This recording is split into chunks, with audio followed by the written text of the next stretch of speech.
welcome to the Ron Johnson Discipleship Podcast. Once again, thanks for tuning in. We are honored that you would spend some time with us, and we hope that today's podcast will be a great blessing to you. We're talking about the final chapter in this book, Strange New World, and it's called Strangers in a Strange New World.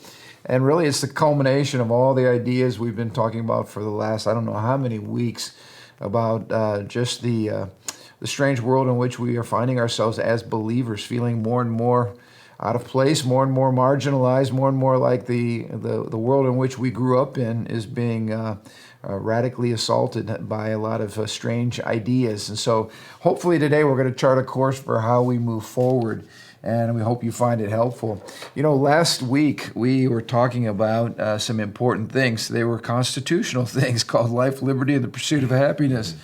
And one of the things that we shared about or connected the dots with last week was that the modern notion of freedom of speech, some of the cornerstones of liberal democracies, you know, our ability to communicate, share our ideas without fear of reprisal, you know, that we could have civil discourse.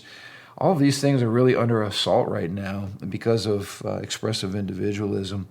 It's the whole idea that somehow if I share an idea that suggests that your view, or I don't agree with your view, I'm not just attacking your ideas, I'm really attacking your identity. Mm-hmm. And because we can't separate identity from ideas any longer, the very notion of things like being able to speak our minds or share our religious convictions, or not just share them, express them freely, you know, all of these things are under assault. Yeah. Freedom of speech is seen as oppressive, seen as a tool for the for those in power to oppress the minorities or oppress those who are, marginalized. So in addition to the expressive individualism that we talked about, you bring out a good point. It's the whole Marxist template.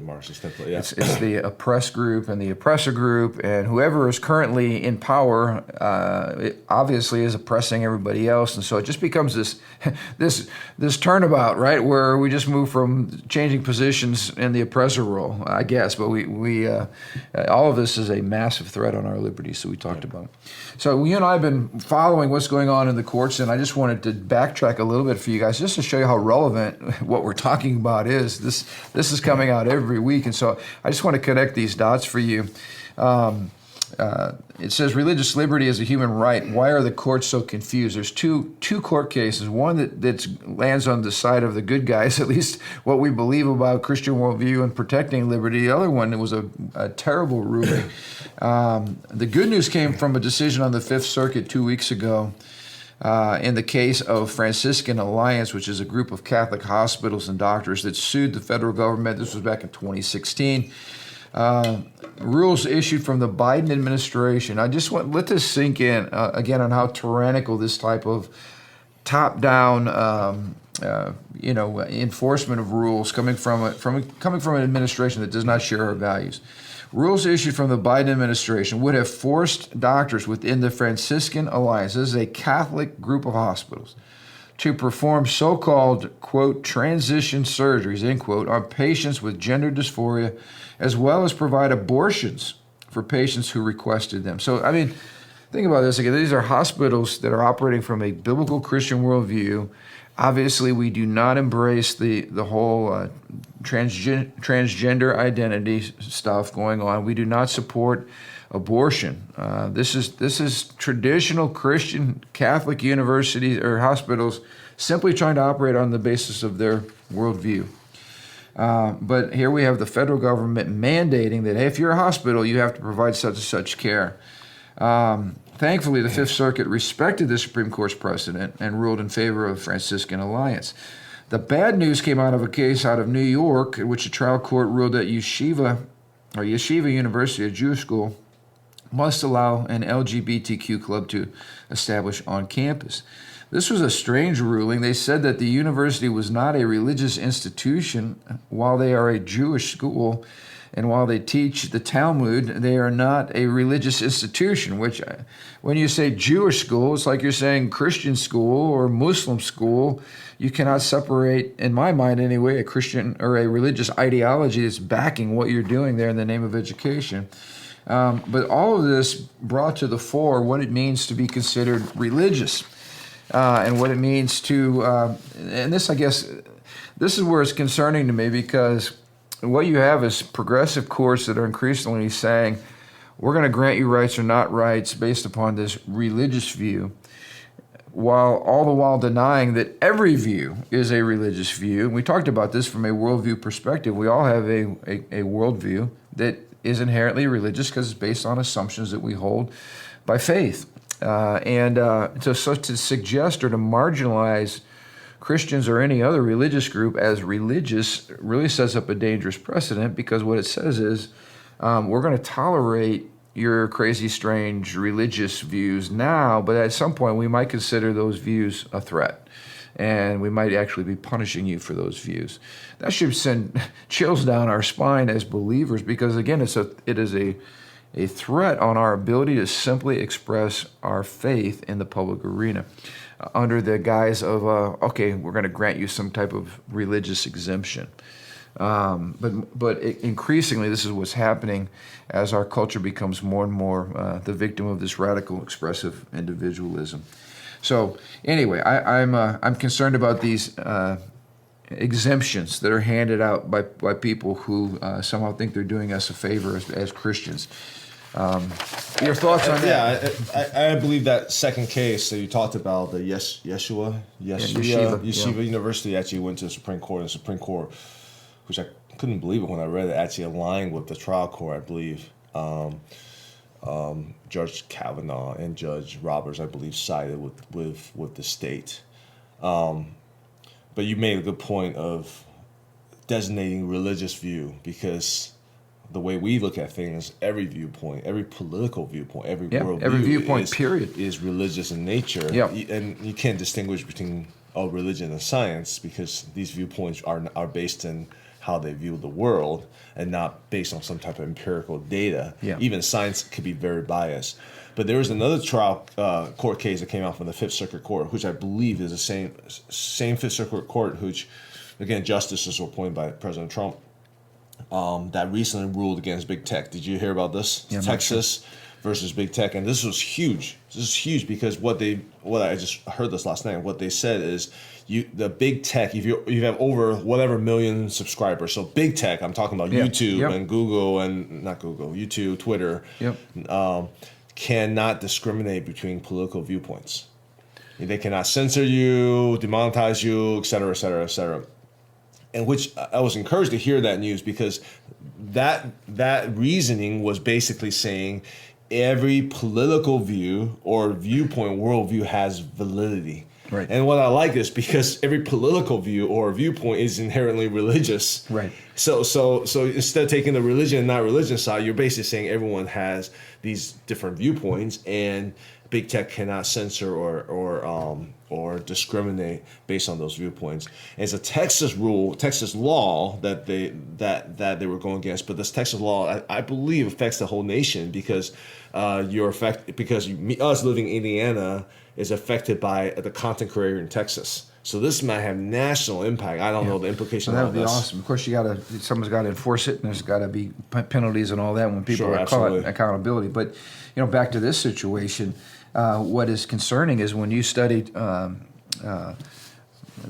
totalitarian regimes, they always go after religious belief and religious thought, and they're trying to marginalize it and eventually make it look like you're mentally ill. Yeah. And this is always used as a pretext for the trampling of religious liberty. So, we got to be deeply concerned about I just think things. right now there is a conflict in our courts, conflict in our discourse between based exactly in that conversation of what speech is allowed, and we need to be careful to even be marginalized by pigeonholed into religious speak. Exactly. And we need to be careful to say, well, it's what do you define as religious speak? Because what you're saying is religious speak also, and what the Fifth Circuit Court in that big tech case is saying, all worldviews are valid. They're not saying religious or non-religious. This is all just your worldview. You know? And not just, this is important, not just that you're allowed to have a view, but you're allowed to express your view. Absolutely. That's huge. So these are very, very important things, and understanding your worldview as a Christian, understanding how to articulate that and how to push back and stand up for truth, so that, we're not just trying to push for rights for Christians, we're trying freedom of religion and freedom of speech goes for everybody, whether you're a person of Christian faith or not. So these are things that are foundational to the nation that we have. My question, again, for like the Franciscan case, okay, you might be a doctor who's not Christian or who's not religious, right? Who says, I don't want to perform abortions. Do they not have any right then because they don't belong Franciscan? Good point. Yeah. These are the deep questions that we need to start probing and think through. Do they not have right to say, I don't want to perform a transgender because that's not healthy for my patient? Yeah. These are the deep questions we have to ask, because now do they need to be under this umbrella to get protection, but their own conscience has no speech in this case? Yeah. That was what was disturbing, as you just pointed out, was they ruled that you don't have the right to violate the doctor's personal religious beliefs. It wasn't an institutional protection. It was a personal, again, this expressive radical individualism coming out. We're going to protect that individual's religious rights, but as you said, what about the institution's right to function according to a worldview, a Christian worldview that's informed by Scripture? So again, these things are all, even though we won for the wrong reason, and it should concern all of us. So let's get back to the book. We've been in here for a while. I hope it's been really helpful to you all. Of course, I've been preaching about these things as well as it relates to identity. The author, we got into it a little bit last week. The author did not end the book with the most glowing sense of optimism. Yeah. He said, actually, I'm quoting him, it's a kind of a depressing new world for Christians, simply because we find ourselves in a world where we're no longer allowed to respectfully disagree without being labeled racists and haters and bigots and everything else. And so I was thinking, even his title here, Strangers in a Strange New World, elicits, if you're rooted in Scripture, it should remind you about Hebrews chapter 11, verse 13. It says, these all died in faith, not having received the things promised, but having seen them and greeted them from afar, having acknowledged that they were strangers and exiles on the earth. I think it's good, I guess on the one level, it's good to be reminded that even though we've enjoyed this amazing case of a Christian-informed culture in America for years, we've been the beneficiaries of it. Sure. That's not true for most believers. And maybe for the first time, we're starting to get a little bit of a taste of what it's like to feel like an exile and a stranger in a strange new world. Mm-hmm. Our job is to make sure we push back and transform America and the world. But in the meantime, we're starting to get a little bit of a taste of probably what most Christians, most centuries before us have felt, been a reality for them. Yeah, and I think the biggest difference, I guess, with the author, I think a lot of people see this perspective like this pendulum swing in our culture. Yeah. You swing towards, Christian worldview and reformation of our nations, and then people get complacent, so it swings back, and right. we're just watching that swing happen. I think a lot of Christians think that way, and there's some historical legitimacy to that. Yeah. I guess my personal perspective is a lot of people feel they're victim to the swing. Like we're just swinging this way, and we're just along for the ride. And I just believe that we Christians, us who follow Jesus, are actually responsible for the swings. And we actually have a big part in allowing to swing the right direction. We have power. No, that's exactly what it is. We are not victims to fate or to inevitability of whatever descent into chaos. Yep. And he brings out some good points, so that I've been preaching about for some time, and that's why we're doing this podcast. I've been saying for a long time, we're not going to be able to put our head in the sand, though, and if we think we're not going to be touched by this ideology, we got another thing coming. I think a lot of parents with young kids, yourself included, if you're a part of the public school systems, you're already feeling this pressure now because you're being confronted with curriculum that promotes some of these ideas. And for the first time, we're watching horror stories, for instance, of kids being groomed, kids being transitioned in certain liberal places right under the nose of their parents.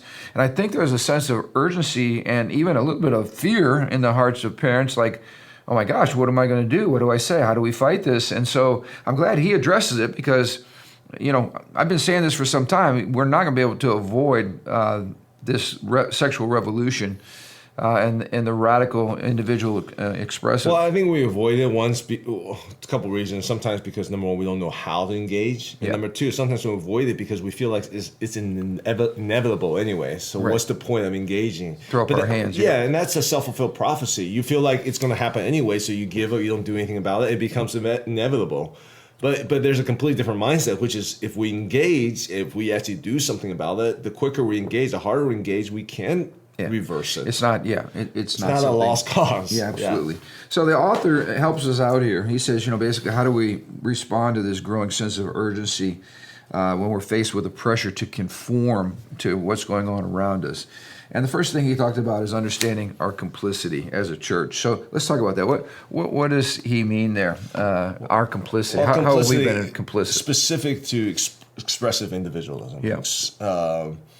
And I think this is a nuanced issue. I have kind of my personal thought on this. Basically, expressive individual is not all bad. Yeah. It's not all evil. And we talked about that. Yeah. This whole idea of making room for your inner space, that we have emotions, that we have a thought process going on the inside of us.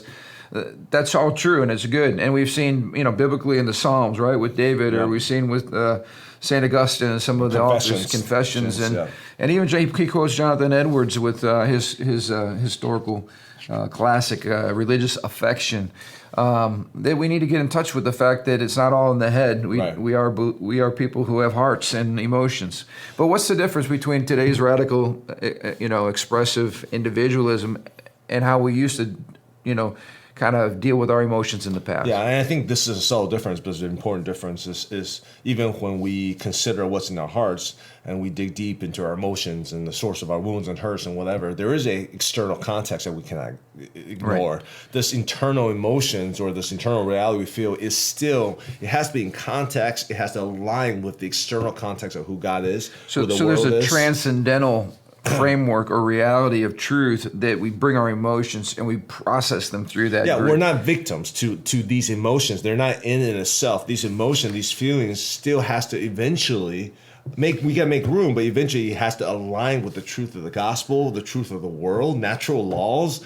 And that alignment, I think, is the huge difference. So it's a belief that there's an authority outside of ourselves, and I think this whole view says, no, I am the authority, and it doesn't matter if anybody. Authority. Yeah, it doesn't matter if anybody agrees with me or not. A lot of this is a response to the time in church and other authoritarian institutions who never talks about those emotions. Never talk. It's all about suck it up and just do it. Right. Just go and worship. There's no emotion. I mean, I grew up in a culture. I've heard people tell me like there should be never any emotions expressed during worship. Right.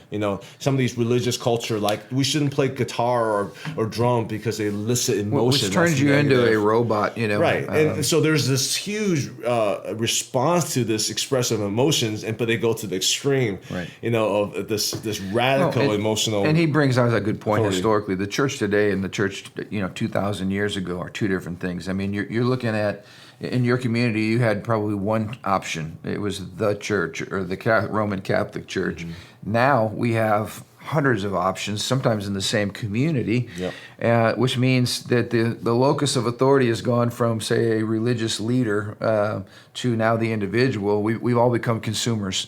And I remember reading a sad account, but of a person who liked the worship at Church A. He liked the children's ministry and the preaching at Church B, so he would go to Church A for the worship, leave and cross the street to go to the other side of town because he liked the preaching and the children's ministry better. That's the epitome of kind of this consumerist culture in which we find ourselves, which isn't healthy. But so we're basically being complicit to the problem.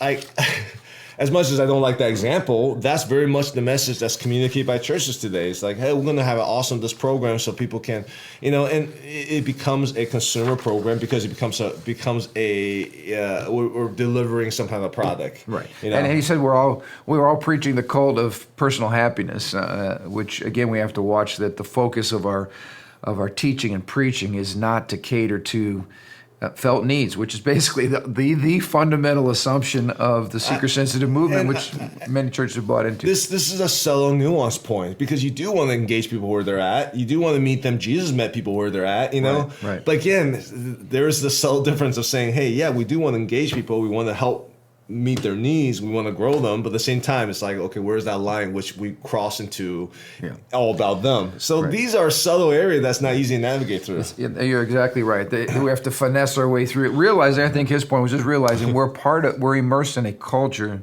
whether we know it or not, that's influencing us. This is the world. This is the air which we breathe. It's funny, like from a church leader perspective, to say, "Oh, we're going to have a really bad children ministry then, so this way that people won't come here just because they want." Like we want to build character. We want our worship to be as dull as possible, so that we don't want you to enjoy it. We don't want people to have any emotional, illicit, passing response because we want. I mean, it's a subtle place, It's like. Well, what's our other options? Just kind of be as dull as possible, and so that people only worship God, So we want us to be fully alive. We want our worship to be passionate. We believe that honors the Lord, but we don't want to make an idol out of ourselves. It's not about me at the end of the day. It's about Him. Within the context of all this, it still points to God. So, all right. So quickly here, he says, secondly, we need to learn from the ancient church, and this is interesting. The ancient church was accused of a number of things. They're actually accused of being sexually perverted because when they had communion together, these were called love feasts. And the secular world interpreted love feast as orgy. Yeah, they need to have a marketing meeting about that term to call it anything but that. Yeah. But it's interesting because that was the perverted culture which they that's lived. In the Roman culture. We're in the same kind of perverted American culture today. So we're not calling it no love feast. We're not no love feast. You don't like that, huh? The other thing they were accused of, interesting enough, was of being seditious because they only ascribed the authority to Jesus. In fact, the mantra of the early church, one of the earliest mottos of the earliest church, was Jesus Christ is Lord. So they didn't bow to Caesar. And this is exactly where we find ourselves today. This is why many people think the church is the problem. We are the ones who are a threat to society. We just heard the President of the United States call conservative Americans, threats to democracy. So it's interesting that some of the same values that we share, we would say, no, we love people. We just don't love sin. Well, we're a threat to democracy. We're a threat to people's identity. We're the reason people are committing suicide today because we don't value them and embrace them. I mean, you can see a lot of the similar things. And he's saying, hey, we need to get back to the secret of the ancient church that was known by strong communities, strong relationships in the local church, almost a counterculture community. And I think there's some validity to that. We're talking about that even with market share, how important it is for community business leaders to get together and to find a common sense of unity and cover and support and community in the midst of a secular culture that's becoming more and more hostile to their faith. So that was the second point, which I thought was good. And he also, just to point out here, he said, find ways to, through common grace that we can find common ground to build for the common good.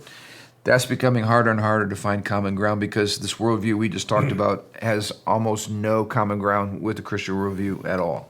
The best way to find common grace or common ground really is in your local community. On the national level, it gets way too complicated. Locally, in your little city, your local county, I believe there's still ways to find common ground. Yeah, and we should, and as believers, we should be looking for that absolutely. common ground. And that's easier to build those bridges anyway, and we should do it now. So build relationship now while we're still relatively intact. While we can, yeah. So learn from the ancient church. Third thing he says is teach the whole counsel of God.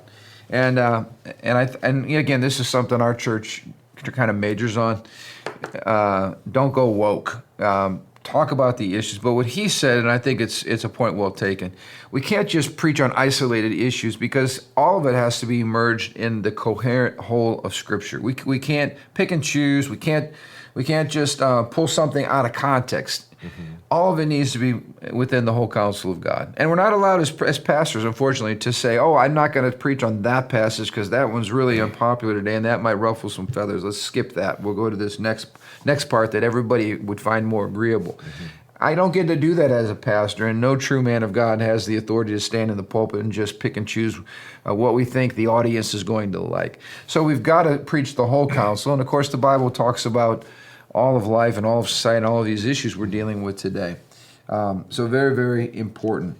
It was interesting. I wanted to point out I was at a meeting recently, and the conversation at our table was on a candidate's view on abortion. And this candidate's view was that the only biblical ground for abortion ever is to protect the life of the mother, which again is a almost rare, if ever occurring situation based on our technology today and healthcare.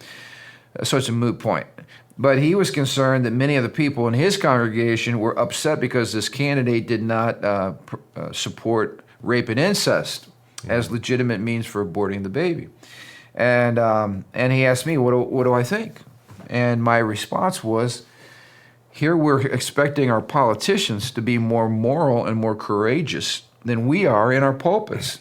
And if people in that local church were having problems with that issue, it's not because the candidate was not succumbing to those exceptions, but why wasn't the local church teaching their people a biblical view on abortion and the sanctity of life? In other words, we want our politicians to be more moral and more courageous than we are as pastors, because we're not preaching the whole counsel of God. We're not talking about these issues. We're not teaching the hard things because we don't want the fallout. We'd rather have the candidate experience the fallout than us have the fallout because we simply avoided the issue.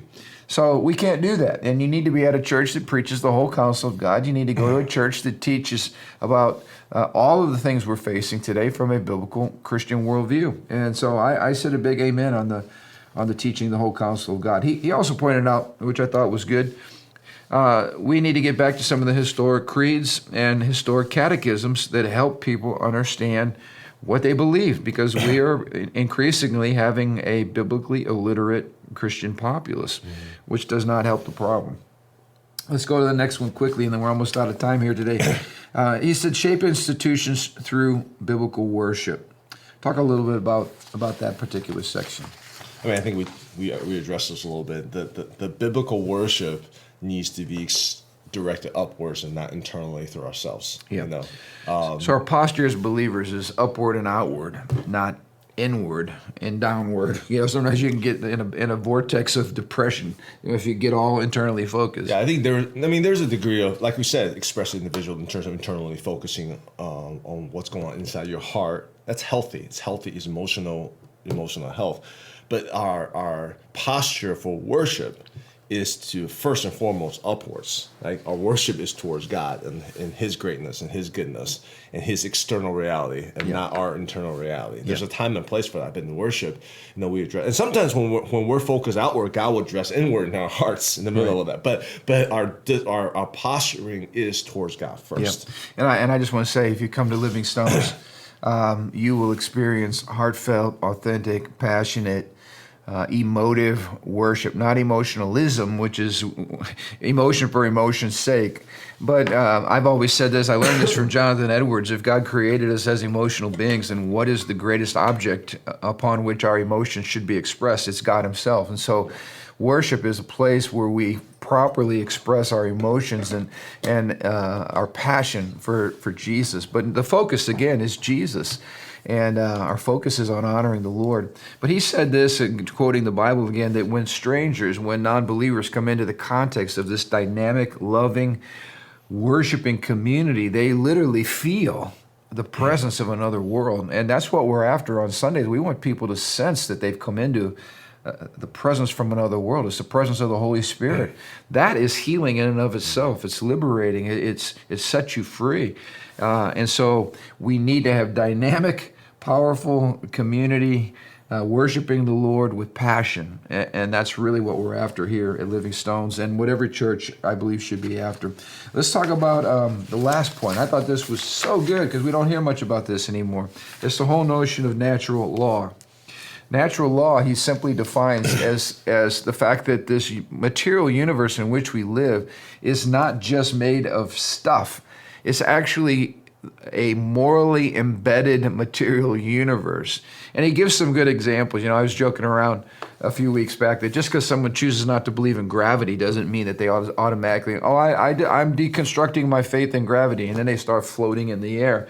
It doesn't work that way. Gravity is embedded. It's a law that's embedded into the natural realm. And if you disobey gravity, you're not liberated, you're actually dead. If you jump out of an airplane because you want to fly like a bird, you're not going to fly just because you believe you can.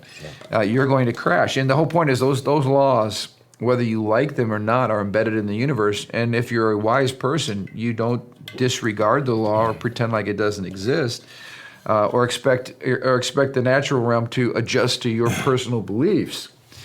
You simply embrace it. Now we can use technology to use the principles of the natural realm to fly like a bird. It's called aerodynamics, right? It's called all the airplanes and all the technology we have. We can actually fly like a bird by mastering the laws, not by ignoring them. But it's a whole different thing. Like he gives examples. So two men have sex, or a bunch of men having sex in a homosexual lifestyle, and they get AIDS. What does our government do? Our government should say, hey guys, we're violating a natural law. This will kill you. But because we reject God and reject the natural law that he's embedded in the world, we look for cures for AIDS. So we're going to basically say, no, we're not going to change our behavior. We're going to look for medication that enables us to manipulate the environment so that we can keep doing whatever we want to do, whenever we want to do it, with no side effects. Or when it comes to the transgender issue, it doesn't matter that you're a woman with breasts. We can remove those breasts and we can give you fake, biology, and we can let you believe that you're really a man. In other words, we're going to manipulate the material stuff to fit our private understanding of reality, and that's a direct violation of natural law, which God has put in the universe for us to know him and to seek him and to find him. We've thrown that out the window. And that's my thing about this argument on natural law is there's no reference for that anymore, because natural law presumes that you can have an unbiased debate based on the sciences and the statistics. That doesn't work in our world anymore. Yeah. Look at the whole COVID vaccine situation. Statistics and numbers and all these things doesn't make sense because all that can be manipulated and biased, right? You want to say natural law says the best family is between one man and one woman. You get statistics, they can manipulate that. They can create new technology. So that argument in people's mind, because the whole premise is we can control natural law. We can bend natural law. So I think a while ago maybe we can use some of those arguments, but today it becomes tougher and tougher. It's a good point. We would point out, just to reinforce what we just said, when we say, well, science says, we need to go, wait, pause. Yeah. Science doesn't speak. Scientists speak. Yeah. Scientists are not neutral agents. They are operating from their own worldview, their own biases, and they're interpreting data based to fit their preconceived worldview. Yeah, and they'll come out later and say, "Oh yeah, we were a little messed up on that." I mean, again, it's a wild west. You bring out a good point, but it takes us right back to Romans 1. It shows us the depraved human heart, suppressing truth, rejecting God.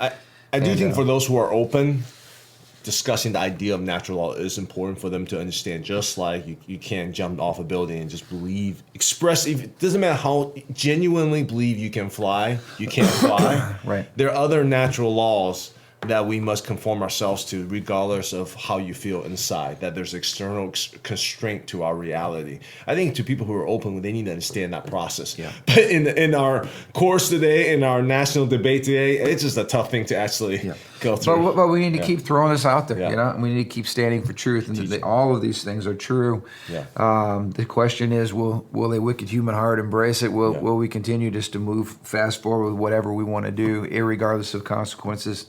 The answer is probably yes, which leads us to our conclusion. I'll be brief here. He says we need to have neither despair nor optimism, but we need to have simply Christian hope. We're in a fallen world. It's not going to be completely fixed until Jesus returns. And yet the optimism and the hope is God's given us promises, and the church is supernatural, and Jesus is Lord, and nothing's impossible. History is his story. It's all moving towards his predetermined end. It's going to be victorious for us. But in the meantime, I think just like we started the podcast today, in the meantime, there's going to be some victories, there's going to be some defeats. There's going to be some transformation and breakthrough, and there's going to be some setbacks. We cannot get depressed. We cannot, throw in the towel, as you mentioned. We cannot disengage from culture. We have to be faithful and true to our Lord and to the faith. We have to declare it, and in the end, our job is to be faithful, and we can do that with hope.